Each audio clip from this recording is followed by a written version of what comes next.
Perfecto. Continuamos entonces con la lección número 2, ¿cierto? Estábamos aquí en mercantilismo, pues lo que me acabo de pasar ahora es que venía grabando la lección número 2, quería que quedara en un solo video, pero por algún motivo, en lugar de pausar el video, lo suspendí, entonces me tocó fragmentarlo en dos.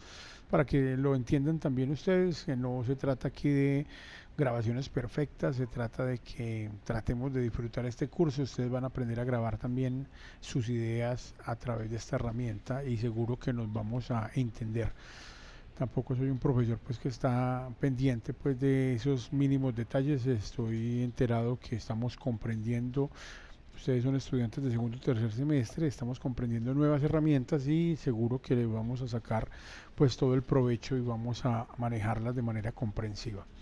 Bueno, estábamos hablando que el mercantilismo es una etapa en la que el ser humano, la humanidad, entiende mucho más el valor de la administración porque al tomar la propiedad privada, mucha más definición, mucha más, digámoslo así, divulgación.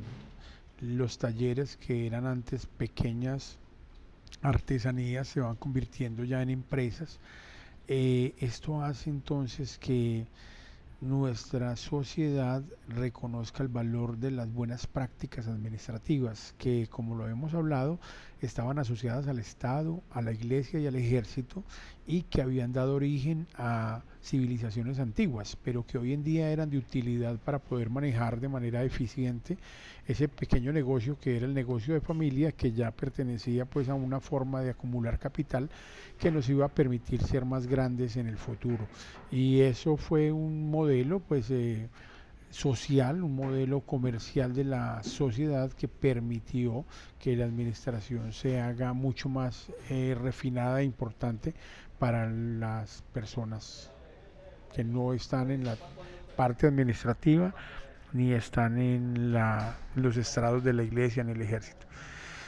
Bueno, el papel del dinero y el surgimiento de la administración privada. En ese sentido, el papel del dinero está generando una definición bastante eh, clara de lo que es la propiedad privada, la acumulación de capital.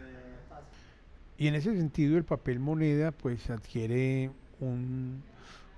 una dimensión importante porque consolida lo que es el capital, o sea, permite cuantificar, llevar las contabilidades, permite hacer análisis mucho más rigurosos del costo de un producto o servicio, de sus insumos, de la producción de este tipo de producto. Entonces, en general, aquí se están dando pues como unos brochazos iniciales a lo que sería pues la configuración ya de una relación industrial que surge en el siglo XVIII, eh, siglo XVIII, no, siglo XIX, la revolución industrial es del siglo XIX, 1800, 1800 es siglo XIX. En esa medida entonces la máquina a vapor y otro tipo de herramientas tecnológicas, desarrollos tecnológicos del siglo XIX, perdón, nos ayudan a configurar pues una idea de mercantilismo más desarrollado, una administración de la propiedad privada mucho más democrática, donde más personas son poseedores de el poder, digámoslo así, de tener un negocio y de la responsabilidad que conlleva administrar los recursos de este negocio. Entonces, en esa medida tenemos aquí un resumen desde el origen de los pueblos, el origen de la humanidad como grupos humanos y la revolución industrial. Yo quiero mostrarles a ustedes un enfoque de historia y evolución de la administración a partir de el libro Tótem y Tabú de Sigmund Freud, donde puedo explicarles a ustedes algunos preceptos básicos de la administración para que tengan otra lectura. La idea es que ustedes puedan comprender que la historia de las cosas, la historia de ciertos conceptos se explica desde varias ópticas, desde varias perspectivas. Sigmund Freud es el padre del psicoanálisis. No por ello se resume solamente al tratamiento psicoanalítico de las personas, sino también a la comprensión social del desarrollo del intelecto, el desarrollo de la comprensión de las personas. Entonces, lo que voy a utilizar aquí es como una especie de fábula, una especie de moraleja, pues, para contarles pues esta historia, esta parte de la historia. Lo que quiero que ustedes, voy a hacer un paréntesis aquí, lo que quiero que ustedes hagan en su trabajo independiente es precisamente, de acuerdo al número de cédula, como se los indicaré allí, que cuenten la historia de la administración, leyendo los textos que aparecen en material complementario, a la luz de alguna historia como estas, a la luz de un momento. De nuevo, qué pena la interrupción, también está uno aquí grabando su video bien concentrado cuando suena el celular, pero bueno, para eso el botoncito de suspender, suspende uno acá con el con la pausa y ya vuelve y retoma la grabación. Bueno, les estaba diciendo que, bueno, el mito de Tótem y Tabú nos permite entender la historia de la administración desde un enfoque diferente, que es lo que yo quiero que ustedes también me traten de mostrar en su trabajo, un enfoque distinto, que ustedes hagan una lectura de los textos que están allí como material complementario y planteen un video de 5 minutos en el cual presenten su historia de la administración a la luz de su argumento, o sea, que se note que leyeron, que utilicen los egipcios, que utilicen los sumerios, que utilicen los Hammurabi, los romanos, etcétera, pero tomen una de las historias, bien sea los chinos, etcétera, y traten de contar la historia de la administración. Entonces, bueno, aquí con Tótem y Tabú les voy a mostrar. Freud dice que los seres humanos entonces se organizaban en estos grupos, hordas, manadas, y estos grupos por lo general tenían un líder. Ese líder era un padre, un patriarca, que ese patriarca tenía una característica que suele reproducirse en los mamíferos que hoy conocemos, y es que engendraba con todas las hembras de su grupo, no importaba la endogamia, este patriarca trataba de engendrar siempre con sus hijas, con sus nietas, etcétera, etcétera, y así era que se desarrollaba la humanidad en ese momento. ¿Qué sucedió en esos grupos iniciales primarios de la humanidad? Pues hay unos comienzos de lenguaje, hay unas confusiones que se empiezan a ver, estos seres hartos, un poco cansados de ese líder patriarca que los aplasta, que es en las muertes en muchas ocasiones, que es el que los puede agredir, toman una decisión y es invitar al padre a cacería, y ahí es donde hablamos del mito del tótem y tabú. Invitan a ese padre a cacería a los hijos mayores y en la cacería deciden matar al padre. Matan el patriarca de esa horda salvaje. Luego de matar el patriarca se ponen muy confundidos, se ponen muy tristes, se ponen muy acongojados porque no entienden. Entonces ya mataron al que querían matar, pero ese padre ellos lo querían, así ellos los aporreara, así él los martirizara, ellos querían a ese padre, y ese padre es el que daba como la ley, ese padre era el que ordenaba, ese padre era el que decía qué se hacía, qué se casaba, cuándo se salía a casar, etcétera, etcétera. Entonces, por lo general las mujeres se quedaban siempre en el hogar, atendiendo los cultivos, atendiendo los hogares, la casa, el focolar. Los hombres salían a cacería, y por eso pues como que se recrea este episodio. Comienza pues como todo el proceso de confusión mental entre estos integrantes de la tribu, pero se toman la tarea de pensar en una alternativa, y esa alternativa es ingerir al padre. Esa alternativa que toman ellos, esa decisión, es ingerir al padre, comérselo, o cometer pues como lo que llamaríamos canibalismo, porque ellos dicen, si era el padre el que tenía el poder, si era el padre el que tenía la norma, si era el padre el que tenía la palabra, necesitamos que ese padre se incorpore dentro de nosotros. Ya lo matamos, ¿cómo le vamos a explicar al resto de la tribu que lo matamos?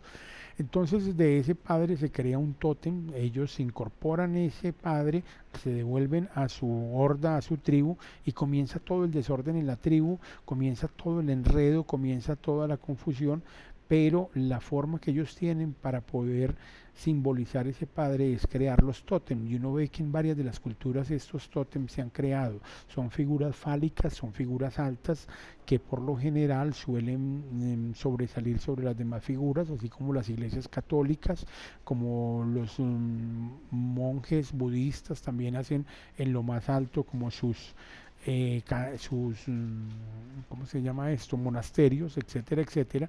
Se nota que todas las tribus buscan un tótem porque desbarataron el concepto de padre y necesitan incorporar en el tótem el poder del padre, ese poder de la norma, ese poder del que los aporreaba, porque a propósito todos querían ya luego ser el nuevo padre de la tribu, pero ya la gente no los aceptaba porque no tenían el poder total sobre toda la tribu y comenzaban las fragmentaciones, había hermanos menores, había hermanos mayores, había mujeres que no querían irse con este hombre, estas que no querían irse con este otro hombre, entonces se generaron fragmentaciones y la forma de unirlos fue crear una simbolización del padre, de la norma, una simbolización del poder, y alrededor de este tótem crear un tabú, y es el tabú de que ese padre tiene el poder y que el poder de ese padre representado a través del tótem es el que da las órdenes en el nuevo modelo de sociedad,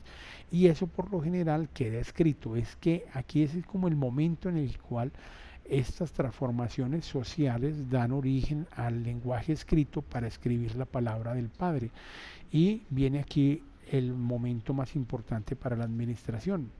Administer es al servicio de, la palabra etimológicamente obedece al servicio de, pero este al servicio de, es al servicio de la norma, al servicio de lo escrito. La palabra mágica en administración se llama burocracia, y la burocracia está definida por lo escrito. Buró significa papel o palabra, oficina, y cracia significa poder. La administración hoy en día podríamos decir que se define como un modelo de palabra escrita que nos da órdenes. Aquí está la Biblia como representación, pero también está la Constitución Nacional. Después de la Constitución siguen las leyes, después de las leyes siguen los decretos, después de los decretos las ordenanzas, los acuerdos, etcétera, etcétera. O sea, quiero mostrarles un poco esta historia porque Freud nos lleva a partir de un mito, de una simbolización de la historia, nos lleva a entender que ese papel del padre fallecido, de ese papel del padre asesinado que era el que ordenaba en la tribu salvaje, lo convertimos en un tótem que hoy en día ya no es una figura emblemática de un falo, sino hoy en día ya es la figura de poder de la palabra. La palabra tiene poder sobre las organizaciones públicas y privadas, y si se darán cuenta ustedes, hoy en día nos guiamos como seres civilizados mediante la palabra escrita. Entonces, esta historia es la historia de la administración, donde rige para las poblaciones antiguas y rige para las poblaciones actuales, que la administración es una actividad ligada al poder de la palabra, al poder de lo escrito.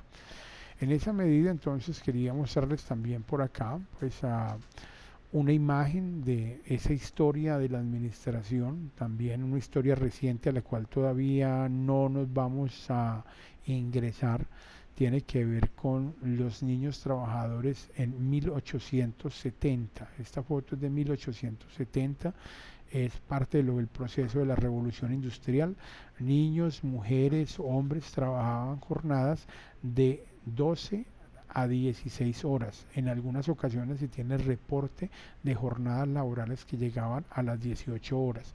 Las personas trabajaban por contratos al destajo, entonces no había ni primas ni prestaciones legales, trabajaban por valor hora, por la capacidad de hacer ciertas cosas, y aquí vemos una foto de lo que sería la planta de personal de una compañía en 1870. Eso era una compañía de acero. Estas personas se encargaban pues de manipular, cargar, trasladar el acero.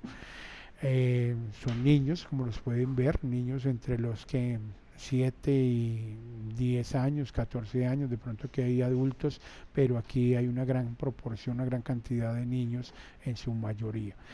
Mujeres, niños y hombres trabajaban estas largas jornadas y pues esto ya fue cambiando posteriormente. Pero cierro acá porque esto será capítulo de la semana siguiente.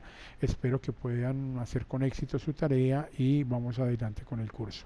Feliz día, feliz semana.